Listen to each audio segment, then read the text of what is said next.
All right, guys. Hey, welcome back in the studio. I did not know I was going to be here in the studio. I was all set. I teased that we were going to pick back up on that Zero Trust demo out on the show floor with Josh, but my good co-host, Cedric, is going to take that over now as I've stepped into the anchor chair.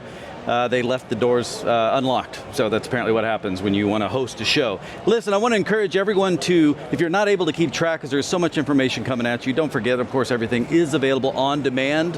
One of my favorite ways to access everything is, like I'm guessing many have to be, which is just-in-time learning when you need it. So either way, if you don't get it today or if you're just looking for some ideas, you can always go back and check that. We also want to hear from you, and the best way to do that, of course, is hashtag Cisco Live EMEA.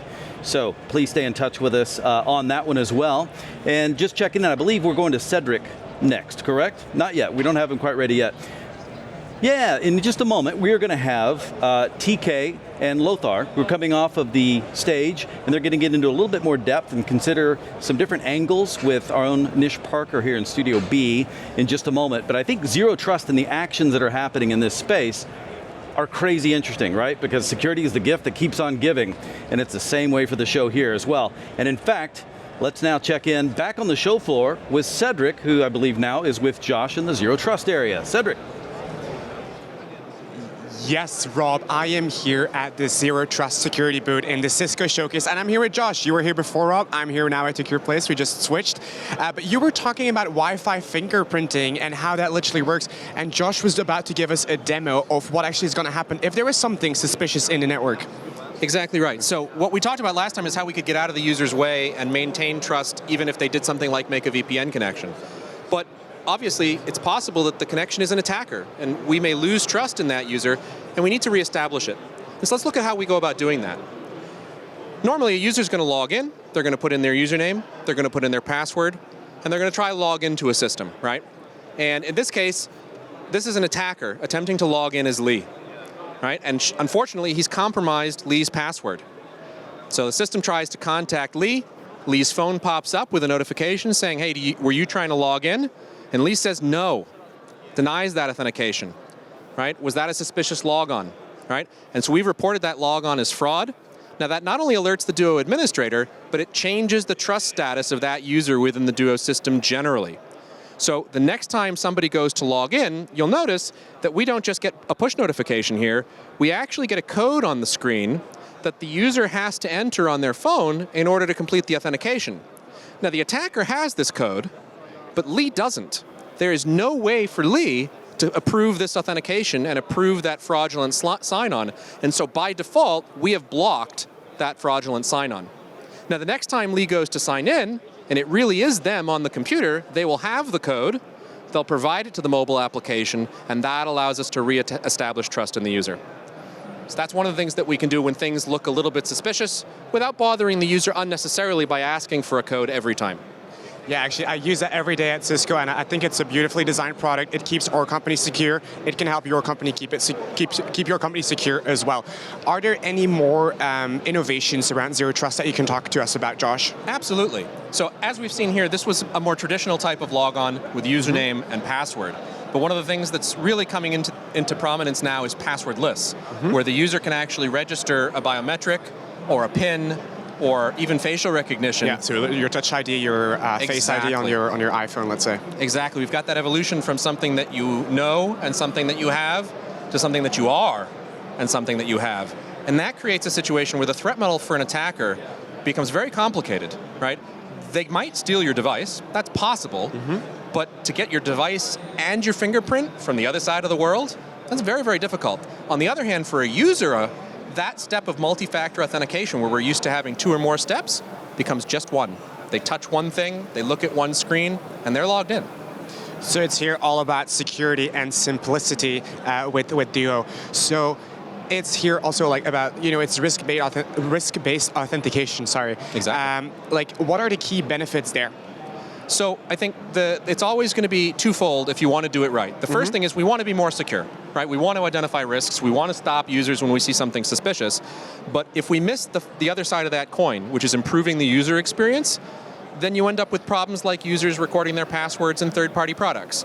You end up with users using applications they're not authorized to use because they will naturally try to reduce the friction. And so what's beautiful about risk-based access and the idea with the Wi-Fi fingerprinting that we don't need to bother you even if you connect to VPN, combined with something like passwordless, means users really don't see us very much unless there's a problem. And you really shouldn't see your authentication solution much unless there's a problem. It should just be enabling you to do what you want to do. So for the user, it's very simple, it's very easy to use. We don't want to cause any friction there to log in. We want to have a seamless login experience. But then on the flip side, from an administrator point of view, you get loads of intel from using Duo, right? Absolutely, yeah. On the admin side of this, we saw there that it said, hey, we reported this authentication as fraudulent. In the Duo admin panel, you're actually going to see that user has a lower level of trust. We can actually show that to you here. I have a bit of a snapshot of it, I believe, in the admin panel here. So as we talked about, these are the different sort of factors that we'd be looking at as we sort of ramp up or ramp down the level of trustworthiness of the user. As we saw, there was the authentication with the codes there. And when that user reported that, in the Duo admin panel, we see here that user has now been marked as less trusted, right? And it'll tell you the reason. So we said we had to do a step-up authentication. Up here, we said the authentication was denied by the user. And so it's very easy to figure out, what was the device that was used, the user's normal device? Was the location the user's normal location or not? And already, of course, as an administrator, you're going to have a clue here that no, something's wrong, and I need to investigate. And we're going to give you as much information about that as we can. Great. Well, thank you so much, Josh, for the demo. As you can hear, Duo is all about simplicity, but it still gives you intel in what's happening into your environment, just to keeping it secure, and that's what all Cisco about. We're going to try it back to the studio right now, where Rob will be with us. Rob, are you there? Yes, I am here. Thank you so much.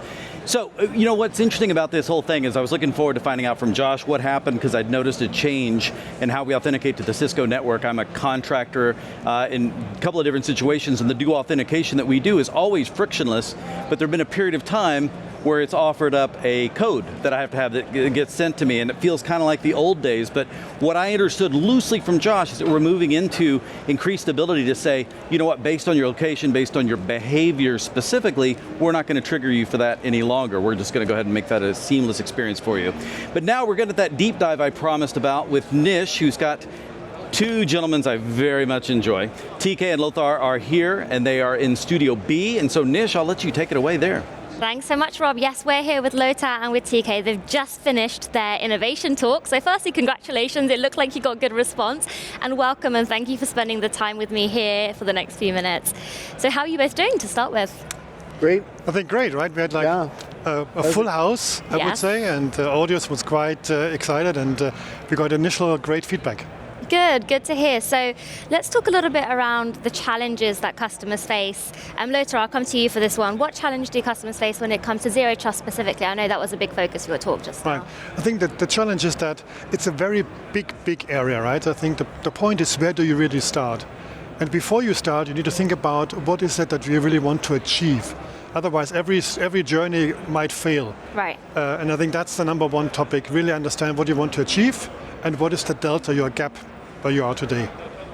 And you're here with customers this week, so is there anything in particular that our customers in EMEA are sharing around these challenges? Is there a common theme? What are they really struggling with? What's the root of the problem? I think the problem is that they are overwhelmed with all the different things. Their companies, right, they put pressure on digitization. Their employees, they are don't really come back to work. So the whole hybrid work thing is a topic. Right. With controlling data, control applications, and then at the same time pushing the company to drive digitization to the next level. And I think that, with balancing the security of the company, is a big challenge for our security people. Thank you, Lothar. And Tika, let's come to you. Why should customers be considering and hopefully choosing Cisco as a partner when it comes to Zero Trust? I think we have a lot of experience there. We've done a lot of innovation. I think we understand it not only from the security aspect, but also from the productivity aspect. And I think that came across at the session quite well, because it's not just about blocking the bad things. It's also about when you have trust, making it more productive for the good people. And taking it away from being, I guess, a cost association, right? Exactly. So as you said, something positive that the business needs to be spending money on because there's a reason to do that and to help take their business to the next level. Yeah, I think Zero Trust gives you the opportunity to introduce productivity securely. And we're obviously all about innovation here at Cisco Live. So TK, tell me a little bit about the innovations that you summarized during your session. Are there any exciting announcements? What's new? What do people need to take away from this year's show? Yeah, it's really an evolution of it's not enough to just do authentication anymore. You really have to have a risk-based approach. So, and it's not enough to just do that assessment at the time of the call setup. You actually have to do it at minute 5, at minute 10. So there's innovation all over the spectrum when it comes to zero trust. Not only new ways of establishing trust, but new ways of detecting behaviorally some of the bad things that could go wrong. And that may go wrong 2 hours into the session. You have to be ready to change. Right, and we had Emma Carpenter here in the studio just before you, and she was talking a little bit around the overwhelm that some companies can be facing, right, when it comes to security, especially the CISO and in that role as well. So what advice do you have, to get started with Cisco and partnering on Zero Trust, but also along their security journey? Because we've been talking about this concept of journey a lot, right, whether it's their sustainability journey, their security journey on being more and more secure. What advice can we give them, whether they're early on in protecting their business and they're, new, or whether they're more established as an enterprise? Well, I would say start with easy success, of a fast success, because I think on a journey, I think almost like, what is the first line of defense, right? Normally it's a DNS, right? It's like blocking the command and control servers, getting control of your infrastructure. That's a fast, easy to deploy with our Umbrella and 6 solution as a beginning, right? And then look at the user and their device before then go to the more sophisticated, like micro-segmentation. These are more longer journeys, but things that are really immediate benefits for the workforce and for the company. And I know the title of your session was around frustrating attackers and not users, and I really love that. I'm really intrigued. Right. So what are some of the frustrations that users would kind of typically face, and how are you kind of taking that away proactively and making sure, that it's the attackers that are frustrated? Right. Tell us that story and that narrative you shared. I mean, it's everywhere. I did a demo in the session that I think was well accepted. In the front of the demo, we demonstrated passwordless. Right. Which is just wonderful. I mean, it's such a great experience productivity-wise. And not only did the user go into one app, but the second app they went in, we didn't even prompt them for anything because we had the trust. Again, so when security is working well, it'll get out of the way, right? And then so on and so forth. About halfway, we simulated an attack where the login and password was actually compromised. And we showed how, first it would go for a push. The user would deny it, simple by clicking a button. The second one was interesting because we did what was called a verified push. Right. And this is where even if you get tired of fatigued of clicking deny, you still cannot let access in because only an attacker knows that number to punch in. So you don't know it, you say, no, it's still the same attacker. Yeah. I don't trust it, and your administrator can take action. Right, well, I don't envy these attackers because that would frustrate me for sure if I was on that end. So yeah, great title there. And I think that demo actually for Duo is actually out in the showcase. So if you are here at the show, be sure that you go and take a look at that. I just want to end on one final fun question, which is obviously we're back in person after 3 years for Cisco Live Europe.